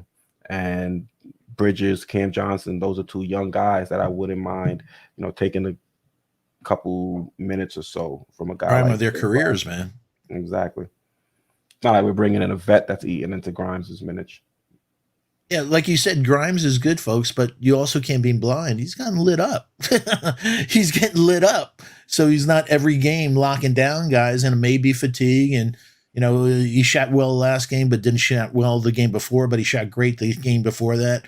So we want to see consistency at him. But if there's a chance to get a player, like he said, that up levels the talent level of this team, and then he becomes a second team guy, and also next man up in case of an injury. He's very, very valuable. Yeah, so Andrew says this is a very interesting deal. What else we have going on? E. Gibson, he says with the CAA ties, I can't see it happening. at this point. I like Bridges and Cam, and if we had vision, it would be a good move. Definitely an interesting move. It gives us some length. It helps move RJ back down to the two, which is something that we both have been adamant about, that we think is a better position for RJ for him to succeed. And we also get a first round pick as well. Now, Julius Randle would be shipped over to Phoenix, and you could argue the team may take a step back, but I think you look at this squad long term and the roster construction, I think we would be in a pretty solid place. I think Knicks fans would look at that roster with Brunson, RJ, Bridges, Mitch, and say that's a nice core at that at the with the starting lineup, and we just need to bring in a four to kind of fill in that void. And I think it's easier for us to find a power forward that can fit in as opposed to a wing or a point guard or maybe even a center. Yeah, it is so much easier to find the four than it is, folks. You know how we scout and stuff. 6'8", 3-and-D wings are really hard to find, man. They're really hard to find. And this draft, last draft, and you heard me bring up Trey Murphy, but I don't think they're going to get rid of Trey Murphy because of meeting with the Pelicans because of the issues with Brandon's Ingram's injury history. But they also have Herb Jones. They also have Najee Marshall. So, Najee Marshall, 6'7" with a 7-foot wingspan. So I would absolutely target getting us a wing, especially Najee Marshall is a dog. I want us to get back of our identity. I'm not worried about Jalen. And if we have Mikal Bridges, like I said, we have two pieces of dogs, right there, man. Villanova tough. You build on that. That's the type of team that a Memphis would have. You look at Memphis, you take away Ja, all dogs. Dylan Brooks, all those guys. Let Brooks tell it. They kind of get a little bit jawed at and they kind of back down. I don't know why Brooks went public with that one. Yeah, today's players are crazy. All right, so I put a poll in the chat. Just wanted to see what you guys think. Would you do this deal if you were the GM of the Knicks? Would you trade Julius Randle and Cam Reddish for Mikal Bridges, Cam Johnson, and a first-round pick? Let us know your thoughts both in the chat and also via a response to the poll. Yeah, and take an investing mentality. Sell high. He's at a high point. You want to sell him while he's at a high, Julius. So if we could do it now and get in people in their prime that are very talented players, and also the lockdown guy we're looking for. Yep. Gregory W says CAA ties cripple us. Facts. Yeah, it started from the beginning when we brought in Tom Thibodeau. But I think that's why people are bringing up Kuzma, because of the CAA ties. We don't need parts of that. We don't need parts of that is right. Not one bit. All right, let's see what else we got going on. Marvin Smith says, if Randle was on another team, Knicks fans would want to trade for him. No, they wouldn't. Yeah. Because we've seen his game, that's why. Yeah. I can't speak for all Knicks fans, and initially I was a fan of Julius Randle when he was coming out of college. But from what I've seen since he's been in the league, I haven't really been a fan of his game. So me personally, I wouldn't see Julius Randle play the way he's playing and say, "All right, we need that guy on our team." I don't think there's too many fan bases that feel that way either. When I speak with other fans of other teams, I don't really hear them clamoring for a Julius Randle trade. Yeah. You want to talk about a possible, if we do an Obi trade or something, that somebody in the draft that we could possibly go for? Yeah, we can get into that. What we're gonna be doing is every live stream, I got Foxy that's gonna bring a target in the NBA draft that the Knicks should pursue. So that'll be the next segment that we'll dive into. Cool. Hey, Pudge Nice, you're asking for Kuzma. Let me ask you a question. Would you take Bridges over Kuzma or Kuzma over Bridges, Pudge? That's a good question, Foxy. I know what my answer would be. And what would it be? Be Mikal Bridges all day. I hear you on that one, man. The defense he's able to play just puts him to another level. And the fact that he's able to knock down this three and be efficient. And he's got the balls to talk trash to the franchise center when he's not balling the way he's supposed to. Yeah, I love that. You But saw that also, dust up? yeah, exactly. But also 50, 40, 90, folks. He's a blink away from 50, which is the gold standard in shooting. Yo, he finishes at the rim. He shoots over 40% from three, hits his foul shots, is a lockdown defender, is a dog, and he's just like Brunson. He's a quiet dog. So I love Mikal Bridges. I wish we took him years ago. That was the guy on my list. Take him, please take him. No, they didn't take him. Yeah. Let's see what else we got going on. Somebody said Cool's deal is expiring and he's putting up all-star numbers. I mean, you have to be careful when you look at guys that are putting up big numbers on bad teams. You know what I mean? In the Wizards, they've been trying, but they really haven't been able to field a real competitive squad. And you see, Kuzma putting up those type of numbers, but they're losing efforts. So, I don't want to say that they're empty stats, but they're not stats that are helping his team get to where it needs to be in order to be a competitive team in the East. So I don't know if you bring in a guy like Kuzma to this team, you kind of reduce some of his usage if you're going to still see the same caliber of player. So that's one concern I would have of bringing in a guy like a Kyle Kuzma. Pudge says Bridges hasn't won a chip. Well, if Kuzma didn't have LeBron and AD, he wouldn't have won a trip either. Yeah, on that one. Hey, folks, we have 77 likes. We have 143 in the chat. Do us a solid. As we talk about the weird YouTube algorithm, please help us get to that 100 number. So if you're in the chat, you haven't hit the like, takes you 1 second, doesn't cost you a thing. Do us a favor. And while you're at it, if you haven't subscribed, please hit that subscribe. Please turn on that all reminder bell so you don't miss out on any of the great content. And if you can't make it live, please drop your comments. We love chopping it up with you on all things Knicks and basketball and draft and anything you want to talk about. Yeah. Also, I saw somebody ask a question. When is the trade deadline? Here it goes. The trade deadline will be February 9th. Correct. Which is a Thursday. Pudge, you're right. I just wanted to, Pudge said he has championship experience.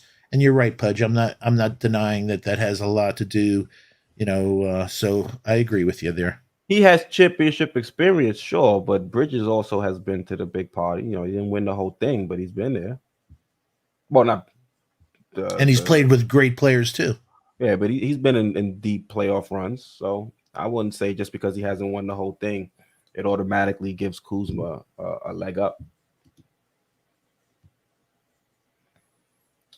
So Foxy, looking at Tankathon just to see where the Knicks draft. If season ends today, the Knicks would be drafting 15th and 22nd overall. So I asked you, based on where we're at right now, what would some targets in the draft be? And one of the guys you said I should be looking at is, I'll put it up on screen. I think he's rocking. Yeah, he's rocketing up boards, folks. Houston probably has Jarace Walker is like the number one power forward, and he did nothing. He was invisible. Their team beat Central Florida, the team from Taylor Hendricks, but this kid, like you could see, he's lighting it up from 344. He's averaging almost 2 blocks. So from the weak side, be the first time in a long time. Obi, for a guy that has that jumping ability, we don't see block shots from him. So this guy rebounds, he blocks shots, has a beautiful smooth stroke, decent foul shooter, as you can see, 76%, has size. He's from a real tough area in Florida, so this kid's a dog. So I think we would have to use several draft choices to try to move him up. Right now, I have him 12th on my big board. But I think by the time over the next several months, he may be a top 7 player. 6'9", the wingspan and everything else, and he's prototype. He's very Jabari Smith to me. He just has that gorgeous, tall, high release sniper from the pick and pop, catch and shoot, and also block shots. If you had to give a player comparison to a current NBA player, who would you probably say that would be? Like I said, Jabari, that he's tall, lanky, has good vision. He made some gorgeous passes I watched yesterday in the game. So against Houston, so he has court awareness. So I think just measurables wise, I see him like that. But he's just more, like I said, more of a modern. He's very athletic. He's very athletic. So he's more of a modern four. Randle has great numbers, but prototype he's not really because of his lack of hops and stuff inside and shot blocking stuff. He's more of old school four, really, in the reality than he is a modern four. So obviously he's shooting threes at a high clip, but this is somebody I'd absolutely target. And there's another kid that I haven't put here, but he went down with an ACL injury. Trevon Brazil from Arkansas, 6'11", shoots the three, has beautiful stroke on the three, went down, unfortunately, with an ACL injury. That's a kid that second round or something that if he's still coming out, hopefully he'll go back to school. But if he comes out, that's somebody that, you want to stash for a year or so. And then you can't teach 6'11". You can't teach a shooting touch. That'd be a good investment for a team that needs to get longer and athletic like the Knicks. Yeah. Also, we have a question in chat. It says we have 2 picks in this draft. I think technically we have 3, right? But we're not. One of them is going to convert. Who's is it? Charlotte? Well, the Pistons are a top 18 protected. The Wizards are top Pistons, 14. Yeah, Pistons are top 14 protected. And then the other 2 are our own and Dallas. And Dallas. And it was a little bit shaky too because you had a lot of Dallas fans wondering if they were going to do like a sneak tank just to make sure that we don't get their first round pick this year. But thanks to Luka. Yeah, they're on like he had 50 last night, I think. Yeah, he's been on a tear. Yeah, but he's helping us, so we'll get that draft pick. But the whole thing is, I think we're going to have to, give up quite a few together, and maybe even a player or so to move up to get, some of these guys that have really, excellent potential to be an elite player. Yeah, because if Tibbs is here, there's no way we're taking 2 first-round picks. Not a way in the hell. Yeah, not a chance in hell. Unless, unless something crazy happened. Last year. Say that again? We punted on the first round last year. Yeah, and without an opportunity, meaning they tried for Ivy and that didn't work out, but they didn't try for Mathurin, didn't try for Sharp, gave up on Duran, who has, meaning I like Mitch, but this kid Duran has numbers that are similar to Mitch, and he hasn't learned the game yet.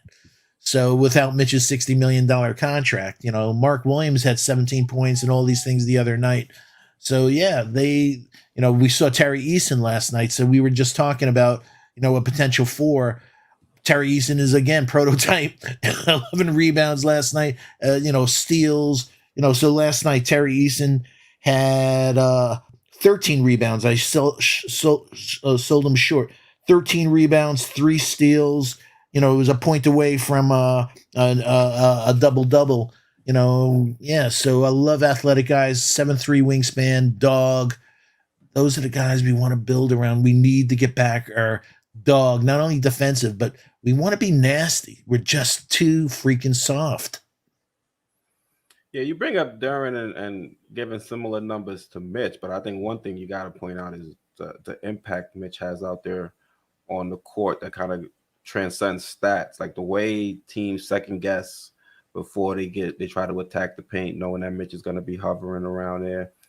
The deflections and things like that he's able to do, even against Houston, he was able to get into the passing lane, block shots, and just be a disruptive force defensively. I think that's something Duran is going to have to, I won't say work on, because I don't know how that's something you just work on, because Mitch is just gifted with that type of size and the way he's able to, rotate over and use that wingspan to kind of wall off the paint. So Duran still has some ways to go, but the impact Mitch is able to give us defensively, I think is something that wouldn't be able to be replicated if we were to switch him or swap him with Duran. With you.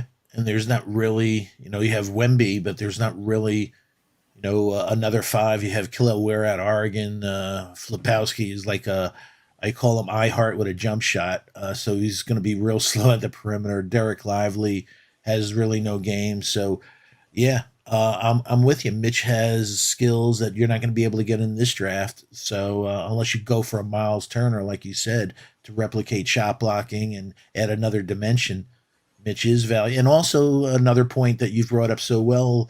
He's in a couple of years with a descending contract. He's making $13 million, which is backup money for a guy, like you said, that could be a defensive anchor. I hope that's not backup money. Backup money needs to stay around 9-10 million. Well, the cap's going to shoot up, so maybe it is backup money. You're right there. All right, let's see. We got a Happy New Year shout out from D Crown OX or 00X. It says blessings, Key Steven. Happy New Year. Salute to you. Salute to you. And he also said Grayson Allen is trash with you. I wish somebody freaking lay his ass out. I've hated him since his leg and Duke tripping dudes and then acting all innocent. I want somebody on a screen to just elbow, ground and pound that dude. I hate him with a passion. He's a punk. I hear you on that one. I just hate the fact when we go up against Grayson Allen and he does something dirty. Well, yeah, but what pisses me off, we don't do something dirty back. If Oakley was here and Mace was here, that shit wouldn't go down. Hey, yo, now there's not too many enforcers around the league anymore nowadays. That's a pussy league, man. Salute to King John 1985 says, y'all think McBride has a future on this team? Not if he doesn't start dropping his shot, knocking down his shots. Exactly, man. And also at 6'1", we saw as good as he is on defense, Ja, he doesn't have a freaking shot. When a guy's 6'7", they just get up without any issue, make their shot over him, man. Yeah. So I'm trying to pull up his stats for the season. So right now for the season, he's shooting 34.7% from the field and 23.4% from the three-point line. And what's even worse is he's shooting 68.4% from the charity stripe. Those aren't shooting splits for an NBA player. So he's going to have to bump those numbers up if he's going to want to be a member of this team long term. But visually, you watch him, folks. He's not a playmaker. So if he's not, and obviously from the stats that Keith just said, he sure ain't a shooting guard because, as the name implies, you have to be able to shoot. So he, we got along that he's going to be this defensive menace. There is nobody that could be a defensive menace at 6'1" in this league anymore, and especially with his speed, unless you're like lightning fast. But even then, you look at Davion Mitchell and stuff like that. Same thing happens, man. He's 100 times faster than Deuce, but he gets lit up on. You just can't be that. So he's not a player of future. He's not a prototype guy in future NBA things. Like I said, there's a kid that I'm crazy about. So I'll give you one of my sleepers, Jalen Clark from UCLA. He is 6'6". He's, I think, the best defensive player. And everyone's saying Cason Wallace. But I think he's the best defensive player in the whole draft. Lockdown, unbelievably athletic. Check him out if you see, and also at UCLA, he's playing top competition. Some of these guys you like seeing, they're playing Nicholls State. They're playing I'm glad they lit it up against these teams. UCLA plays tough comp, everything. So you get a chance to watch Jalen Clark, folks. Let me know your thoughts. He's a dog. He has size, speed, that unfortunately Deuce will never have. He's a great kid, but NBA's brutal. Yeah, hopefully he's able to figure it out. I mean, we've seen him take some strides from last season to this season. I think he's definitely got a little bit more of a burst than we saw last year. His handles he's worked on a little bit tighter. Still not where it needs to be though. So hopefully, they bring him back next year and wait a minute. Wait a minute. You're the one that keeps saying not a chance in hell Rokas will ever get here. You don't think so?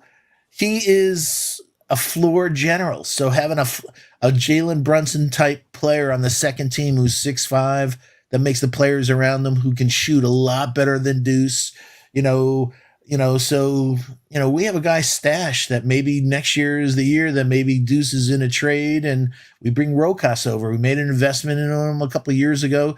Didn't take Herb Jones, you stupid bastards. You took him. But I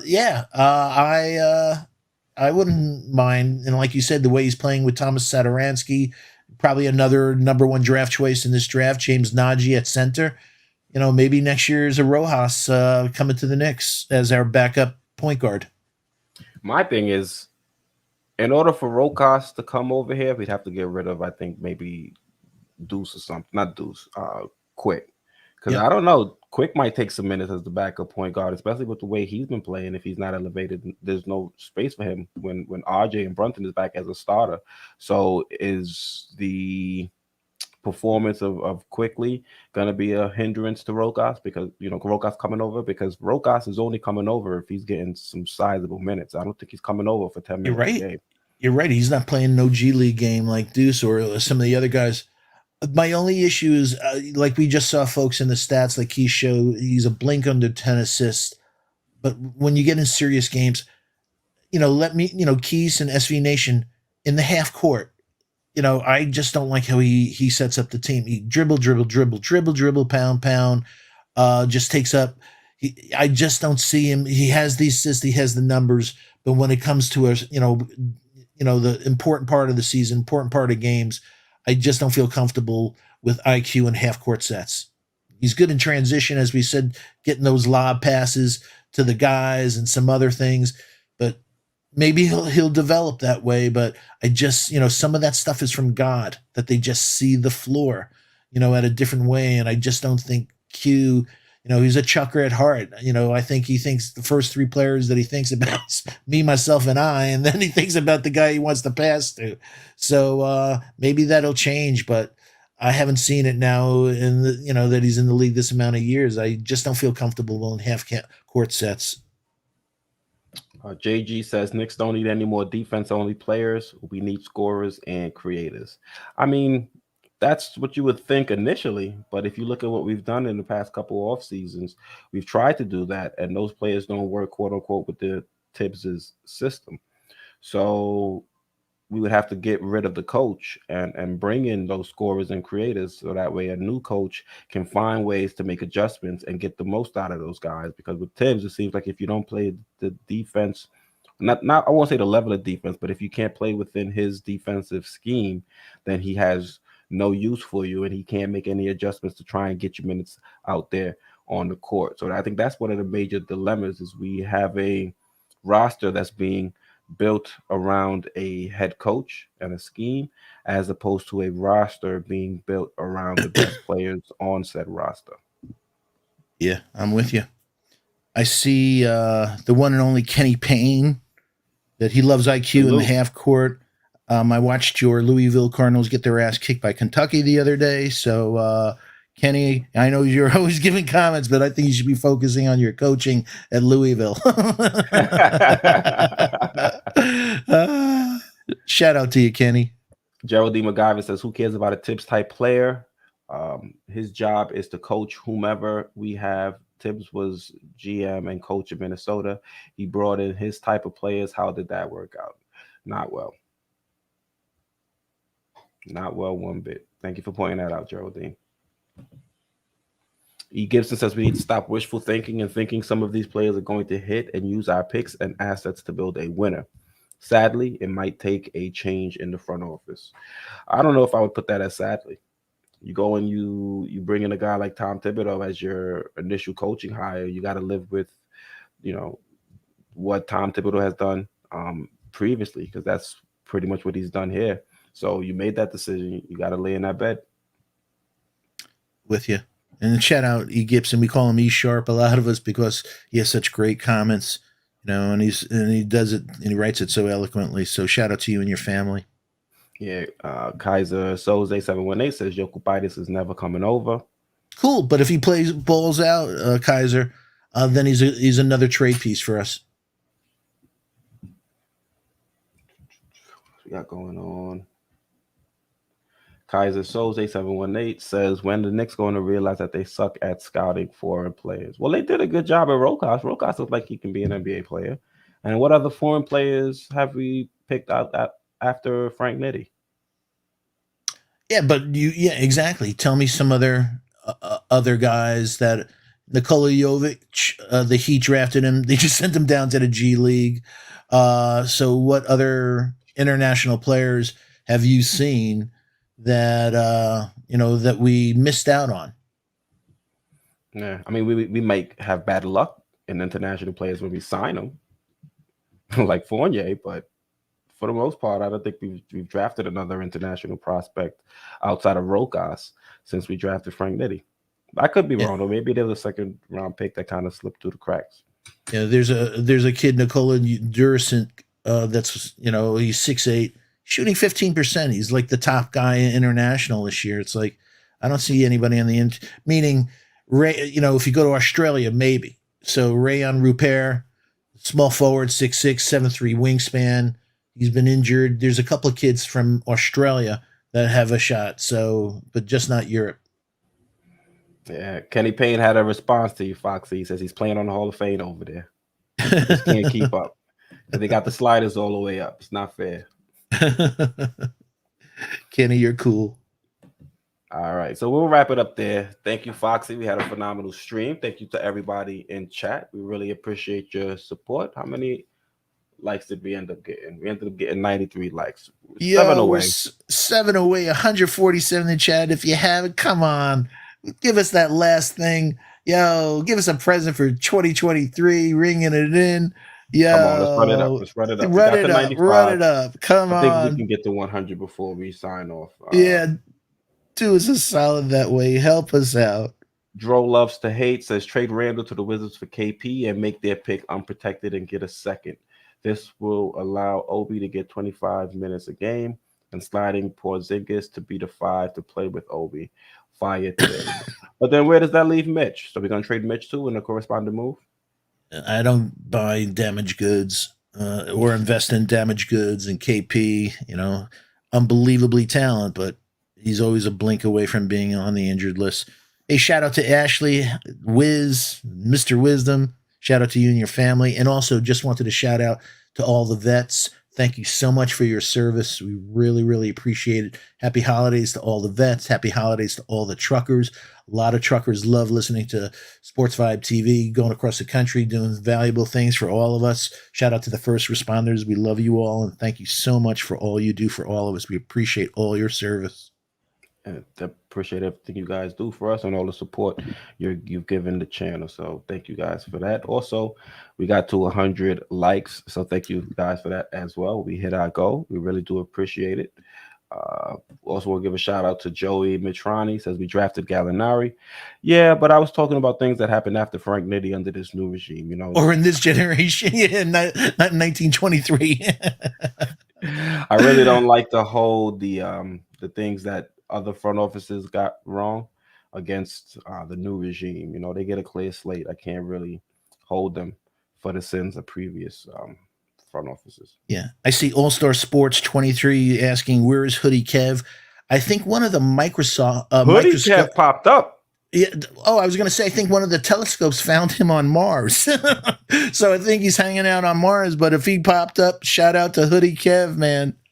And I saw Hoodie Kev on. He was on Knicks at night, maybe about a few weeks ago, maybe a month or so ago. That's past my bedtime, but shout out to him. I hope he's not crying because Kevin Knox is on Detroit. Maybe he's happy for him. He seems in good spirits. Definitely was a solid dude. I jumped into the chat and said what's up to him. So he's good people, man. Good people. That's the K that we need to know where he's at. Where's Kenny Atkinson? We need to bring him over. Yo. And Kaiser says, don't forget the Bargnani trade. And Coordinator, thank you, man, for the wishes. Back at you, man.